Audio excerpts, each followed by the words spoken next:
Yo, what's going on, dudes? We're back with another episode in our full BT6 playthrough, and in today's episode, we're going to be jumping back into our Scrapyard Black Border. So I know I said I was going to take on Elite, but I was a little bit worried with how we did on the normal boss. Now, I did jump a little bit into the Elite, and I ended up messing up my farming, so I think I need to get a little bit better at my farming before I try to take on the Elite and stuff, because I kept on making it up to the tier 5 boss, and once I got to the tier 5, I didn't have enough to afford a paragon that would actually be useful to me.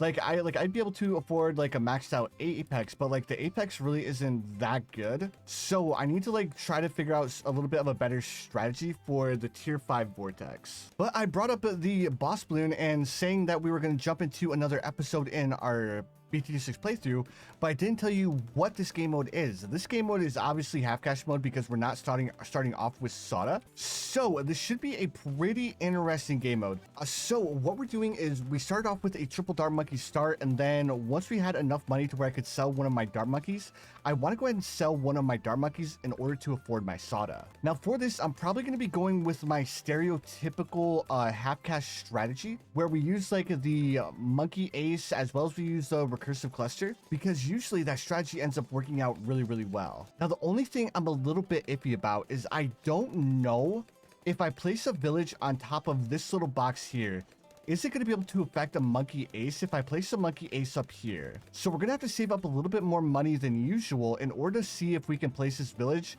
on top of this spot right here to where it's going to be affecting the monkey ace. Now, I probably should have jumped into, well, actually, you know what? I think it'll reach. So let me go ahead and place down the monkey ace. If it can't reach, then I'll go ahead and I'll place my monkey village up here, and I'll place my recursive cluster here. I think that's the only other thing that we could really do, because we need to have our monkey ace. We need to start upgrading our monkey ace right meow. So the question is, where can I position I think this is going to be the best spot for my alchemist, where it's going to be able to pop the lead balloons as well as it's going to be able to buff my Soda as well as the monkey ace. So we'll go ahead and place this alchemist right here. We'll pop it over to targeting strong, and then we'll also grab larger potions. And this is just to make sure that we can deal with lead balloons on round 28. So now that we have our alchemist, let's start saving up to buy our Nevimus. So in case you guys were wondering about the elite vortex, I did end up playing against the elite vortex, and I tried to record, but that's when I made it all the way up until round 120, and then I ended up getting stuck. So that's why I ended up switching over to this, so that way I'd have a video for you guys. Now I will try to beat it a couple more times, but if I'm not able to beat it, then odds are I probably won't end up uploading it unless I turn it into a fails compilation, which I think that would be a pretty fun video idea, right? Uploading a fail compilation of me trying to beat the boss and just absolutely getting rocked. Man, I hate the bosses so much, but I love them at the same time because it adds a lot of variety to Bloons TD6. Speaking of bosses, what is your guys' least favorite boss? Which boss do you guys think is the hardest, and which boss do you find the most annoying where you really don't want to play up against it? My personal least favorite boss used to be the Lich, but slowly it's starting to turn into the Dread Balloon, especially with those darn rock balloons, because those rock balloons are so annoying. All right, so with our monkey ace, the only thing we're doing is we're upgrading it up to lots more darts. And if we have any lead balloons slip past our Soda, we can always activate Soda's level 3 to go ahead and end the round a little bit faster. But the main thing what we want to do is we want to go ahead and upgrade our monkey ace up to lots more darts. So now that we have lots more darts, let's go ahead and upgrade our alchemist up to acidic mixture dip. That way our monkey ace does a little bit more damage to the Moab balloon.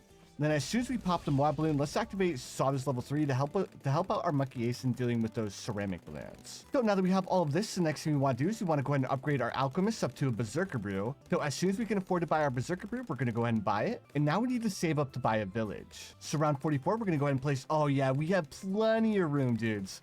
So we'll go ahead and place a village right here, and then we'll instantly start going for radar scanner. That way, our monkey ace is going to be able to help out our Sada. All right, so round 47, here is our radar scanner. So now that we have our radar scanner, let's go ahead and upgrade our monkey village up to a jungle drums. And then after we buy our jungle drums, I'm going to go ahead and take a little bit of a detour from upgrading my alchemist up to a stronger stimulant, because I want to make sure that we can afford to buy our recursive cluster for round 63. Now, if you guys remember, I think it was like when we were black bordering Dark Castle, we had, or not Dark Castle, but when we were black bordering Dark Path, we had a little bit of issues with affording our recursive cluster for round 63. So that's why I want to go ahead and buy my recursive cluster right now. That way I know we have our recursive cluster for round 63, and it'll kind of like alleviate some of my worries that we have with half cash mode. All right, so round 54, we have enough money to afford our recursive cluster. So this is really going to help us out a lot in just dealing with like normal balloons. So now that we have our recursive cluster, let's go ahead and upgrade our alchemist up to stronger stimulant. That way our monkey ace as well as our Sada is going to have a little bit more popping power. And then after we buy our stronger stimulant, we're going to go ahead and buff up our bomb shooter as well. That way our bomb shooter also has a little bit more damage as well. All right, so round 57, here's our stronger stimulant. And with this alchemist, because it's not really doesn't have too many towers in its range that it needs to buff, we'll go ahead and upgrade it up to stronger acid, and we'll also upgrade it up to perishing potions as well. It wasn't Dark Path, it was 1, 2, 3 where we weren't able to afford the recursive cluster for round 63.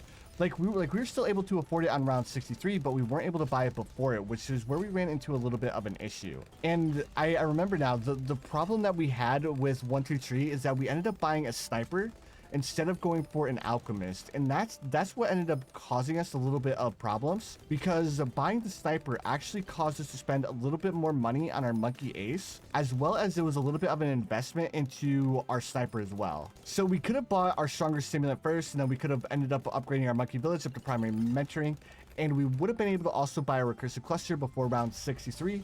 Because we would have saved a little bit of money on buying a tier 1 and the tier 1 top path and a tier 1 bottom path. But whatever, it's still working out quite nicely, even though we did buy everything in the wrong order. All right, so now the next thing I want to do, I can actually fit another monkey ace here. One thing we're lacking in right now is we're lacking in Moab damage. So what I want to do is I want to go ahead and grab myself a monkey ace, and I'm going to be upgrading this monkey ace all the way up to a Operation Dartstorm. And honestly guys, I think I want to start like switching around my half cash strategies a little bit, because this half cash strategy, once we get up to the advanced game modes, is no longer going to work as good as it works in these beginner modes.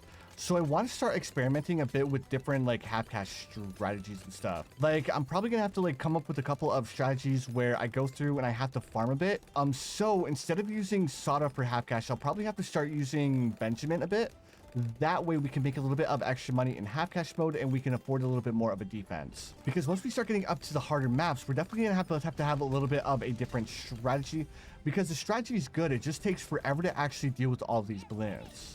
So I think that's what I want to focus on in the future, like half cash modes, is I want to start like trying to like find a really good farming method for half cash. So if you guys know of any really good like methods for farming in half cash mode, please feel free to let me know, because like I was saying, like I really don't farm too much in half cash mode unless I like use Benjamin as my hero. I think that's usually as far as I'll go with like trying to farm in half cash. Now the reason why I'm bringing all of this up is because after we black border Scrapyard and we also black border Adora's Temple, I would like to move up to black bordering Dark Castle. That way we can get a hidden achievement. And I think we can do it if we can just like find a solid half cash strategy that'll work on an expert map. Now, the reason why I'd like to move up to Dark Castle is because Dark Castle will be able to make a lot of monkey money by black bordering a expert map. Like, we'll make a bunch from like black bordering Adora's Temple, but we'll make even more by black bordering Dark Castle. So if we did that, then we wouldn't really struggle with monkey money at all. We'd actually probably be able to buy a hero or two just by black bordering Dark Castle. All right, so round 79, there's really not much change to our strategy. I ended up grabbing myself a second Operation Dartstorm just to give us a little bit more Moab popping power for round 80. So there's this UMG down. Now we just have the BFBs left to deal with.